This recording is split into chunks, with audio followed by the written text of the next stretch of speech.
During the holidays, it seems as if the time we have to get things done shrinks.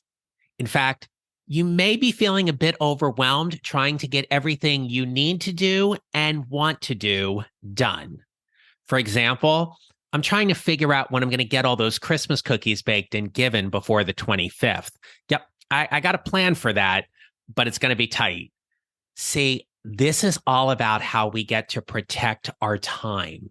The key word is that we get to do this. So in this episode, I will share with you 3 tips that will help you protect your time during this holiday season and how you can take this skill and bring it with you into 2024 so you have more balance and clarity as you build your mid-career GPS. Let's get started.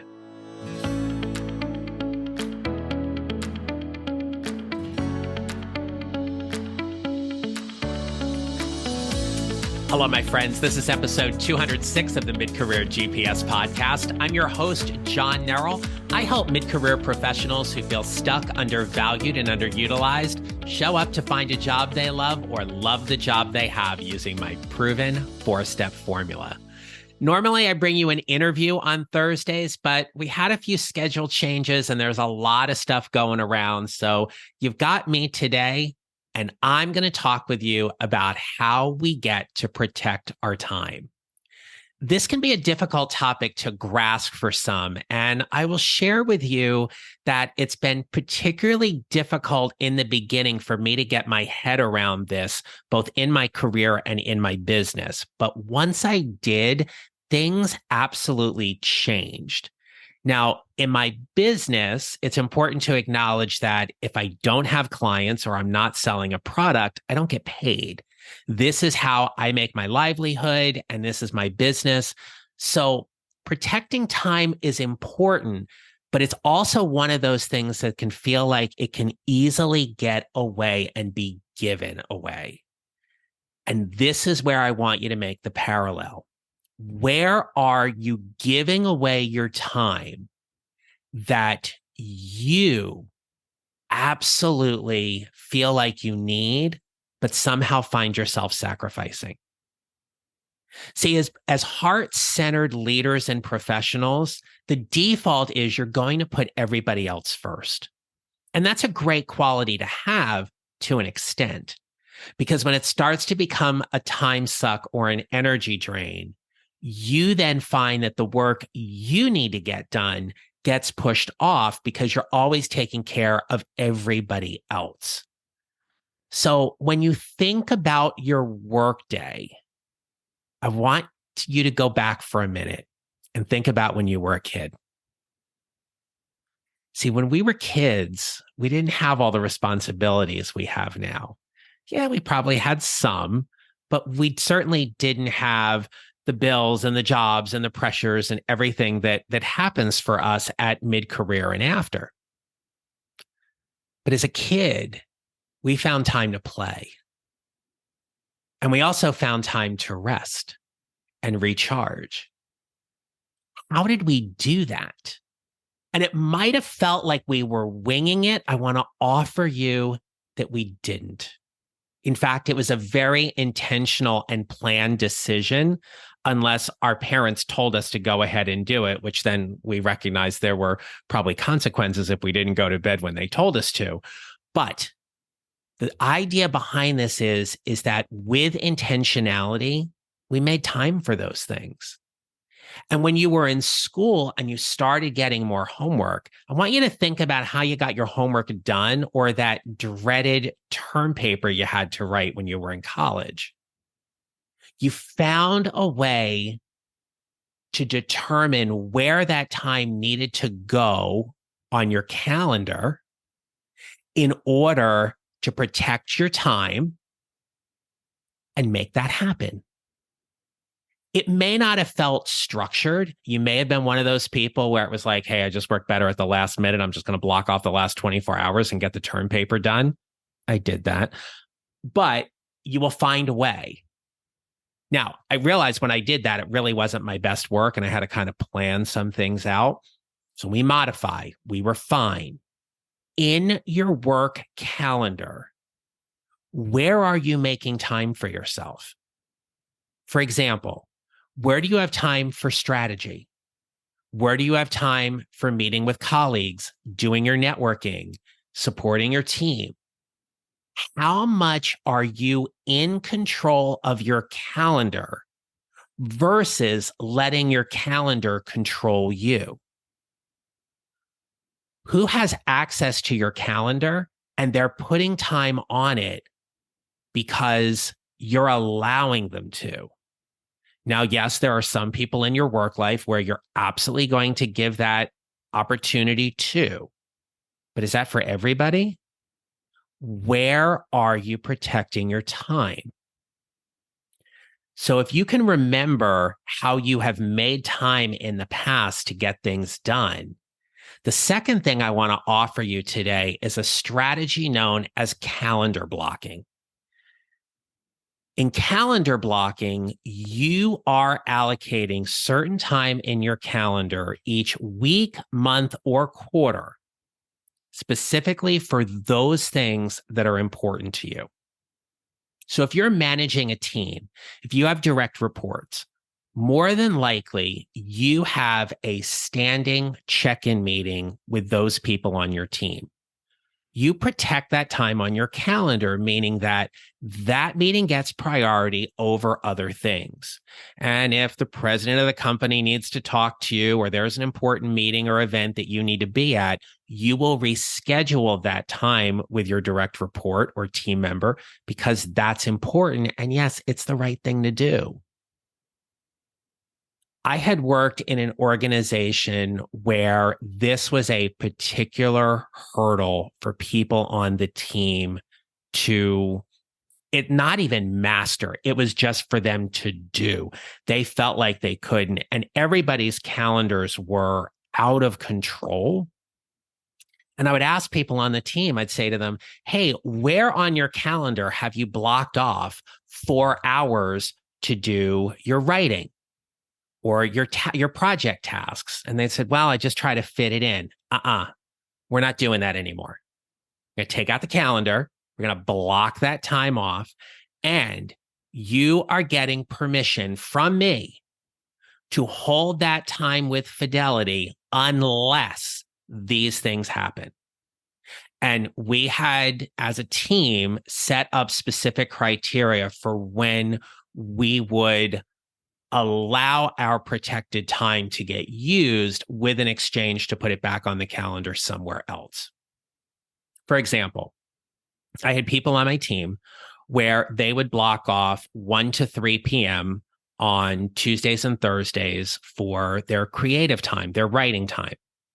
And sometimes the team would have to have meetings during that time. And so they would have to reschedule their meeting time because as a team, we needed to meet. In calendar blocking, the goal here is that you are protecting the time that is important. It doesn't mean that you're looking at your calendar and you're blocking off every single hour of your week and nobody can ever put a meeting on it. That's not the point. The point here is that you are protecting time for you to get certain tasks done. And you need to figure out if you're a morning person, a midday person, or an afternoon person, where that think time or strategy time for you needs to come into play. What I want to offer you as a suggestion is this. I want you to look at your calendar and I want you to put 30 minutes on your calendar this week and call it strategy time. Whether that is for something you particularly need to get done in relation to something you're leading, like a project. Maybe it's time you allocate for strategy around professional development for your team, or it's 30 minutes of strategy time for your professional development and growth. But I want you to start with 30 minutes. 30 minutes is a manageable block. If you give yourself 25 minutes and 5 minutes to go to the restroom, that works just fine as well. And as a former teacher, we couldn't schedule those times because you just can't leave your classroom willy-nilly when you have to go to the bathroom. So you kind of plan those accordingly. You get the idea. But the thing here is what gets scheduled gets done. So, how do you want from this point forward to be? Do you want to be in control of your calendar, or do you want the calendar to control you? Hey there, we'll get back to the episode in a moment, but I want to give you something game changing, a golden ticket that is like having a roadmap to take you from career confusion to clarity in minutes. Introducing the Mid-Career Job Seekers Checklist. It is your secret weapon in your job search. And if you feel like navigating your job search right now is like navigating a maze blindfolded, don't worry, my friend, I got your back. This checklist is a powerhouse of organization and preparation, crafted to make you say goodbye to feeling overwhelmed and hello to a career transition made easy. I want you to head on over to johnneral.com to snag your free copy of the Mid-Career Job Seekers Checklist. It's not just a checklist, it is a career compass to help you find that job you're going to love. Now, let's dive back into the episode. Well, with that idea of does the calendar control me or do I get to control my calendar? I want to share with you something I did at the beginning of this year that was a game changer for me in terms of protecting my time. In the example I'm going to give you, keep in mind, I work for myself. I'm a sole business owner. It is me, myself, and I. And this was still difficult for me to do. So what I instituted was no Friday meetings. No Friday meetings, no Friday client sessions. And I was inspired by working with a few clients who shared with me that their companies had instituted this practice, but that occasionally not everybody adhered to it. I thought, wow, what would it look like for me and my business if I gave myself Friday as my day? Business development, strategy, podcast work, writing, project development, proposals, whatever those things were, I had an uninterrupted day on Friday to do that. And I did. And the results have been nothing short of incredible. So the first thing is, it gave me a definitive structure in my week that I knew come hell or high water on Friday, Friday was my day. Secondly, I had the time, and more importantly, the uninterrupted time to realize that was time for me to work on things that were important for me and my business. So when I've done workshops with companies or I've had presentations, sometimes Fridays, those are the days they get done. Now, you might be sitting there going, yeah, John, that's great. And that's all well and good. How do I do that in my job? Well, again, this comes back to what's your company culture. And if your company has set up no Friday meetings, what I want to challenge you here is how does that get enforced? Because there may be some criteria or parameters in play where that gets broken. And if it gets broken and you do have a meeting come up on a Friday, I want you to be really intentional about why you have it. So I wasn't perfect with that this year. There were times when I did have a meeting or two on a Friday, but it was by choice. Typically, with some of my health issues this year, when I had my eye surgery back in October, I scheduled some meetings on Fridays because I was playing catch up and I had been off for almost a month. That was fine. That was intentional. That was my choice. It was a one-off. But when I have consults with clients who are interested in hiring me as a coach and they'll say, oh, I have time on Friday.